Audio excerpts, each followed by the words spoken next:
personal circumstances, I am traveling to France, and I'm recording very early in the morning, which is why you might see the light shift the opposite direction in this video. Normally it goes from sort of mid-afternoon to evening, but now we're going from like early morning to morning. So I will be doing a chapter per video just for these 2 weeks, as I won't be home to record, and hopefully that's okay. But yes, I'll pick up with chapter 3. Capitalism and the Real. Just as a reminder, it's really exciting to see how this channel has been growing these last few weeks, and I love that you're loving this content as much as I love doing it. If you would like to support the channel growth and get new books in, feel free to just comment or contact me directly, and don't forget to subscribe. It takes a few seconds and it really means a lot to the channel. So let's get started. Chapter 3. Capitalism and the Real. Capitalist realism is not an original coinage. It was used as far back as the 1960s by a group of German pop artists and by Michael Schutzen in his 1984 book Advertising. The uneasy persuasion, both of whom were making parodic references to socialist realism. What is new about my use of the term is the more expensive and even exorbitant meaning that I ascribe to it. Capitalist realism, as I understand it, cannot be confined to art or the quasi-propagandistic way in which advertising functions. It is more like a pervasive atmosphere, conditioning not only the production of culture, but also the regulation of work and education, and acting as a kind of invisible barrier, constraining thought and action. If capitalist realism is so seamless, and if current forms of resistance are so hopeless and impotent, where can an effective challenge come from? A moral critique of capitalism, emphasizing the ways in which it leads to suffering, only reinforces capitalist realism. Poverty, famine, and war can be presented as an inevitable part of reality, while the hope that these forms of suffering could be eliminated easily painted as naive utopianism.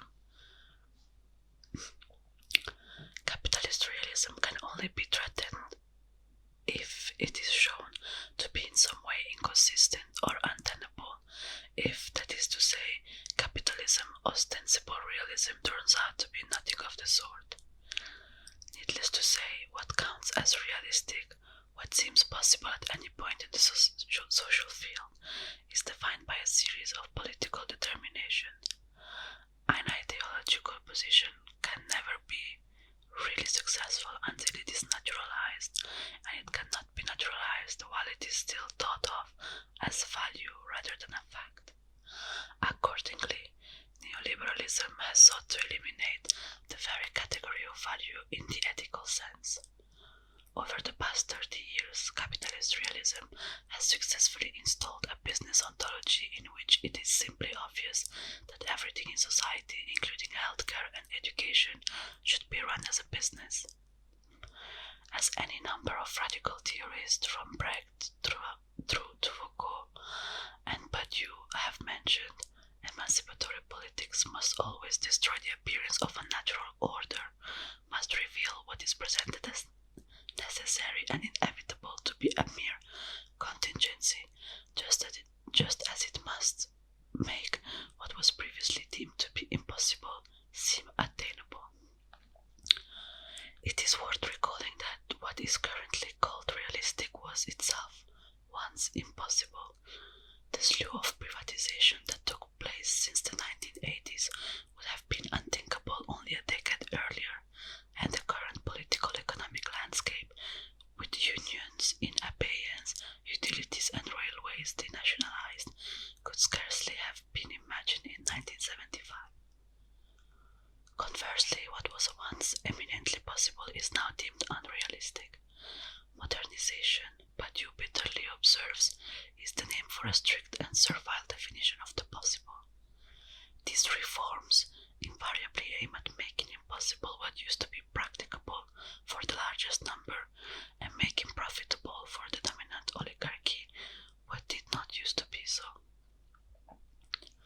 At this point, it is perhaps worth introducing an elementary theoretical distinction from Lacanian psychoanalysis, which Zizek has done so much to give contemporary currency. The difference between the real and reality. As Alenka Zupancic explains, psychoanalysis positing of a reality principle invites us to be suspicious of any reality that presents itself as natural. The reality principle, Zupancic writes, is not some kind of natural way associated with how things are. The reality principle itself is ideologically mediated. One could even claim that it constitutes the highest form of ideology, the ideology that presents itself as empirical fact or biological, economic necessity, and that we tend to perceive as non-ideological. It is precisely here that we should be most alert in the functioning of ideology. For Lacan, the real is what any reality must suppress. Indeed, reality constitutes itself through just this repression. The real is an unrepresentable X, a traumatic void that can only be glimpsed in the fractures and inconsistencies in the field of apparent reality. So one strategy against capitalist realism could involve invoking the reals underlying the reality that capitalism presents to us. Environmental catastrophe is one such real. At one level, to be sure, it might look as if green issues are very far from being unrepresentable voids for capitalist culture. Climate change and the threat of resource depletion are not being represented so much as incorporated into advertising and marketing. What this treatment of environmental catastrophe illustrates is the fantasy structure on which capitalist realism depends. A presupposition that resources are infinite, that the earth itself is merely a husk which capital can at a certain point slough off like a used skin, and that any problem can be solved by the market. In the end, Wally presents a version of this fantasy, the idea that infinite expansion of capital is possible, that capital can proliferate without labor. On the off-world ship axiom, all labor is performed by robots, that the burning up of Earth resources is only a temporary glitch, and that after a suitable period of recovery, capital can terraform the planet and recolonize it. Yet environmental catastrophe features in late capitalist cultures only is a kind of simulacra, its real implication for capitalism too dramatic to be assimilated into the system. The significance of green critique is that they suggest that, far from being the only viable political economic system, capitalism is in fact primed to destroy the entire human environment. The relationship between capitalism and eco-disaster is neither coincidental nor accidental. Capital's need of a constantly expanding market, its growth fetish, mean that capitalism is by its very nature opposed to any notion of sustainability. But the green issues are already a contested zone, already a site where politicization is being fought for. In what follows, I want to stress two other aporias in capitalist realism, which are not yet politicized to anything like the same degree. The first is mental health. Mental health, in fact, is a paradigm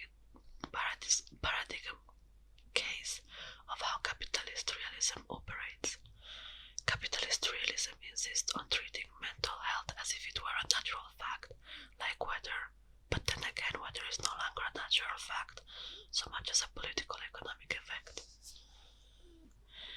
In the 1960s and 1970s, radical theory and politics, laying Foucault, Deleuze and Guattari, etc., coalesced around extreme mental conditions such as schizophrenia, arguing, for instance, that madness was not a natural but a political category. But what is needed now is a politicization of much more common disorders. Indeed, it is their very commonness which is the issue. In Britain, depression is now the condition that is most treated by the NHS. In his book, The Selfish Capitalist, Oliver James has convincingly posited a correlation between rising rates of mental distress and the neoliberalism mode of capitalism practiced in countries like Britain, the USA and Australia. In line with James' claims, I want to argue that it is necessary to reframe the growing problem of stress and distress in capitalist societies. Instead of treating it as incumbent on individuals to resolve their own psychological distress, instead, that is, of accepting the vast privatization of stress that has taken place over the last 30 years, we need to ask, how has it become acceptable that so many people, and especially so many young people, are ill? The mental health plague in capitalist societies would suggest that, instead of being the only social system that works, capitalism is inherently dysfunctional and that the cost of it appearing to work is very high. The other phenomenon I want to highlight is bureaucracy. In making their case against socialism, neoliberal ideologues often